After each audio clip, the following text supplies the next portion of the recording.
మేడారం జంపన్నవాగు వద్ద భక్తుల రద్దీ అంతకంతకు పెరుగుతోంది. మహాజాతర ప్రారంభం కావడంతో భారీగా తరలివస్తున్న భక్తులు జంపన్నవాగులో పుణ్యస్నానాలు ఆచరించి అమ్మవారికి దర్శనానికి వెళ్తున్నారు.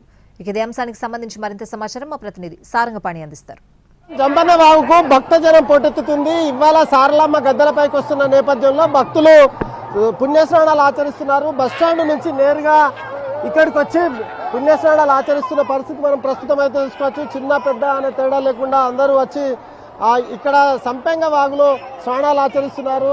ముఖ్యంగా ఈ జంపన్న వాగుకు పెద్ద చరిత్రే ఉంది. దీంతో పాటు ఇక్కడ పూజలు చేయడము, పుణ్యస్నానం ఆచరించిన తర్వాతనే మళ్ళీ సమ్మక్క సారలమ్మ గద్దెల దర్శనానికి వెళ్తూ ఉంటారు భక్తులు. ముఖ్యంగా వివిధ ప్రాంతాల నుంచి వచ్చే భక్తులు ఇక్కడ పూజలు చేసి మరి ఇక్కడే జంపన్నకు మొక్కులు సమర్పించుకుంటున్న పరిస్థితి కనిపిస్తుంది. కొంతమంది ఉన్నారు, వారితో మాట్లాడదాం. ఏమేమి పూజలు చేస్తారు, మీరు ఎక్కడి నుంచి వచ్చారు?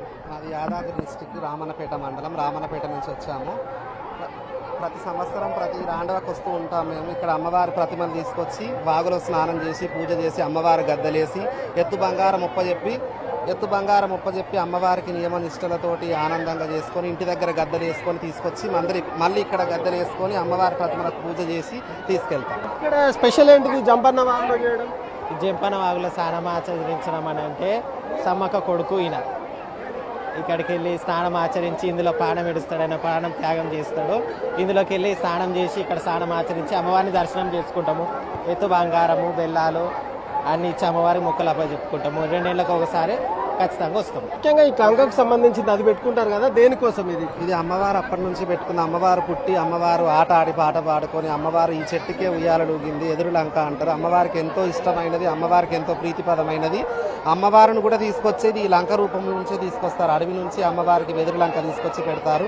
అక్కడ ఉన్న గద్దెల మీద కూడా అమ్మవారికి లంకనే ఉంటుంది. ప్రస్తుతం అయితే చూసుకోవచ్చు, జంపన్న వాగులో సైతం వీళ్ళు సుదూర ప్రాంతాల నుంచి వచ్చిన వాళ్ళంతా ఇక్కడే పూజలు చేసి జంపన్న వాగులో స్నానం ఆచరిస్తున్న పరిస్థితి మనం ప్రస్తుతం అయితే చూసుకోవచ్చు. ముఖ్యంగా ఇక్కడ సంపెంగ వాగుకు ఒక చరిత్ర ఉంది. అయితే ఈ సంపెంగ వాగే జంపన్న వాగు అయింది. యుద్ధంలో ప్రతాపరుద్రుడి కాలంలో ఎవరైతే ఉన్నారో అప్పుడు వీళ్ళు అంటే వీరమరణం పొందారని చెప్తారు. వాళ్ళ చేతుల్లో చావడం కంటే ఇక్కడ ఇందులో పడి ఆత్మార్పణం చేసుకున్నట్టుగానైతే చెప్తున్నారు. అప్పటి నుంచే ఈ సంపెంగ వాగు కాస్త జంపన్న వాగుగా మారిపోయింది. పూర్వనామం చూసుకున్నట్లయితే సంపెంగ వాగుగా అని పిలుస్తారు. జంపన్న వనదేవతలు సమ్మక్క పగిడిద్దరాజుల కుమారుడు, సారలమ్మ నాగులమ్మకు సోదరుడు అవుతారని చెప్తారు. అయితే చారిత్రక నేపథ్యం చూసుకున్నట్లయితే 13వ శతాబ్దంలో కాకతీయ రాజు ప్రతాపరుద్రుడు మేడారంపై యుద్ధం ప్రకటించారు. గిరిజనులకు ఏదైతే కప్పం కట్టలేదని చెప్పి ఈ యుద్ధానికి కారణంగా చెప్తూ ఉంటారు. ముఖ్యంగా ఆయన